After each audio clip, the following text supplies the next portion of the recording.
बच्चों, आज हम आप लोगों को बताने जा रहे हैं साहित्य सागर किताब की काकी कहानी, जो सियाराम शरण ग्रुप द्वारा लिखा गया है। उस दिन बड़े सवेरे श्यामू की नींद खुली तो उसने देखा घर में कोहराम यानी रोना कल्पना मचा हुआ है।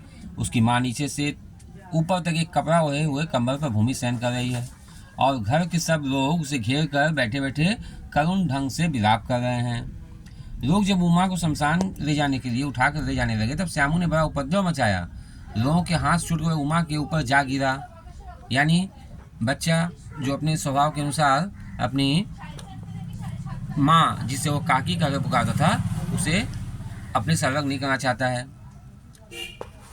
बोला, काकी सो रही है, इन्हें उठा कहीं मत ले जाओ और उसे जाने न दूंगा। लोग बहुत कठिनता से उसे हटा पाए। काकी के दाह संस्कार में उसे नहीं जाने दिया। एक दासी राम राम करके उसे घर पर ही संभाल रही, जो उसके घर में देखभाल करती थी। यद्यपि बुद्धिमान गुरुजनों से विश्वास दिलाया कि उसकी काकी उसके मामा के यहाँ गई है, परंतु असत्य के आवरण यानी पर्दा को सत्य बहुत समय तक छिपा न रह सका। आसपास के बालकों जो अबोध होते हैं उनके मुंह से ही वह प्रकट हो गया। यह बात उससे छिपी न रह सकी कि काकी कहीं नहीं, ऊपर राम के यहाँ गई है, अर्थात भगवान के यहाँ गई है। काकी कई दिन तक लगातार रोते रहते उसका रुदन यानी रोना तो धीरे धीरे शांत हो गया, परंतु शोक उसके मन में जो था वह शांत न हो सका। वर्षा के अनंतर यानी उसके बाद 1-2 दिन में ही पृथ्वी के ऊपर पानी तो अगोचर यानी अदृश्य हो जाता है, परंतु भीतर ही भीतर उसकी आर्द्रता जैसे बहुत दिन तक बनी रहती है। वैसे ही उसके अंतःस्थल अर्थात उसके हृदय में वह शोक जाकर बस गया था। वह प्रायः अकेला बैठा बैठा शून्य मन से आकाश की ओर ताका करता और अपनी काकी के बारे यानी अर्थात माँ के बारे में सोचता रहता। एक दिन उसने ऊपर आसमान में पतंग उड़ती देखी। न जाने क्या सोचकर उसका हृदय एकदम से खिल उठा। उसके मन में कुछ अच्छे नए विचार आए।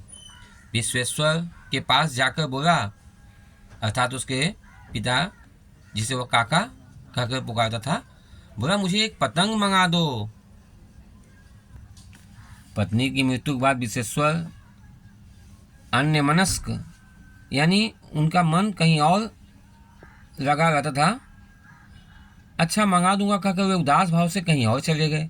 श्यामू पतंग के लिए बहुत उत्कंठित यानी मतलब जिज्ञासु हो उठा था। वह अपनी इच्छा किस तरह से रोक न सका। एक जगह फूटी विश्वेश्वर का कोट टंगा हुआ था। इधर उधर देख कर उसने स्टूल सरका कर रखा, ऊपर चढ़कर कोट की जेबें टटोरी। उसमें से एक चवन्नी उसे मिला। वह लेकर तुरंत भाग गया और सुखिया दासी का बेटा जो भोला नाम था, श्यामू के समान उम्र का था, समवयस्क अर्थात समान उम्र का था, उसका साथी था। श्यामू ने चवन्नी देकर कहा, अपनी जीजी से कहकर गुपचुप एक पतंग का डोर मंगा दो। देखो खूब अकेले में रहना, कोई जान ना पाए। पतंग आई, एक अंधेरे घर में उसमें डोर बांधे जाने लगी। श्यामू ने धीरे से कहा, भोला किसी से न कहो, तो एक बात कहूँ। भोला ने सिर हिलाकर कहा, नहीं किसी से नहीं कहूँगा। श्यामू ने सिर हिलाकर कहा, मैं यह पतंग ऊपर राम के यहाँ भेजूंगा। इसे पकड़ काकी नीचे उतरेगी। मैं लिखना नहीं जानता, नहीं तो उस पर उनका नाम लिख देता ताकि काकी को पता चले कि यह पतंग किसके लिए भेजा गया है। भोला श्यामू से अधिक समझदार था। उसने कहा, बात तो है बहुत अच्छी है, परंतु एक कठिनता है, यह डोर पतली, उसे पकड़ काकी उतर नहीं सकती। इसके टूट जाने का डर है। इसमें पतंग में मोटी रस्सी हो तो सब ठीक हो जाएगा। श्यामू गंभीर हो गया। मतलब यह कि बात ₹1,00,000 की सुझाई गई है, परंतु कठिनता यह थी कि मोटी रस्सी कैसे मंगाई जाए। पास में दाम यानी पैसा भी नहीं था। घर के जो आदमी उसकी काकी को बिना दया में आके जगाए हैं, उसे इस काम के लिए कुछ देंगे नहीं। उस दिन श्यामू को चिंता के मारे बड़ी रात तक नींद नहीं आई। पहले दिन की तरकीब से दूसरे दिन उसने विश्वेश्वर के कोट से ₹1 निकाला, ले जाकर भोला को दे दिया। बोला, देख भोला, किसी को मालूम न होने पाए, अच्छी अच्छी 2 रस्सियाँ मंगा दे। एक रस्सी ओछी पड़ेगी जवाहर भैया से, मैं एक कागज पर काकी लिखवा रखूंगा, नाम की चिट रहेगी तो पतंग उन्हीं के पास पहुंच जाएगी।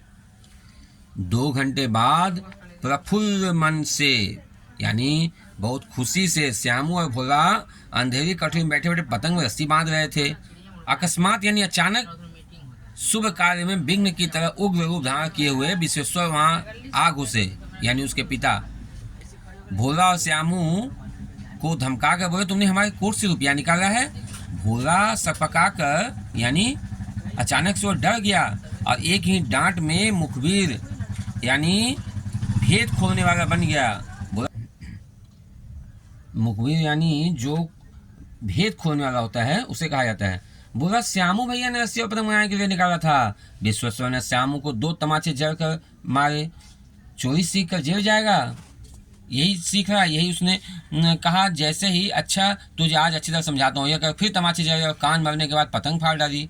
अब रस्सियों को देख कर कहा, यह किसने मंगाई? भोला ने कहा, इन्होंने मंगाई थी। कहते थे इसमें पतंग तान कर काकी को राम के यहाँ से नीचे उतारेंगे।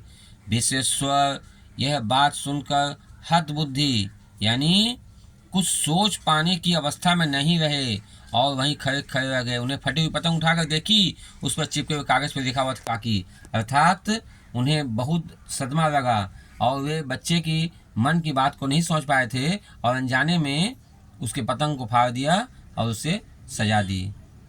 अतः कहानी यहीं पर समाप्त होती है।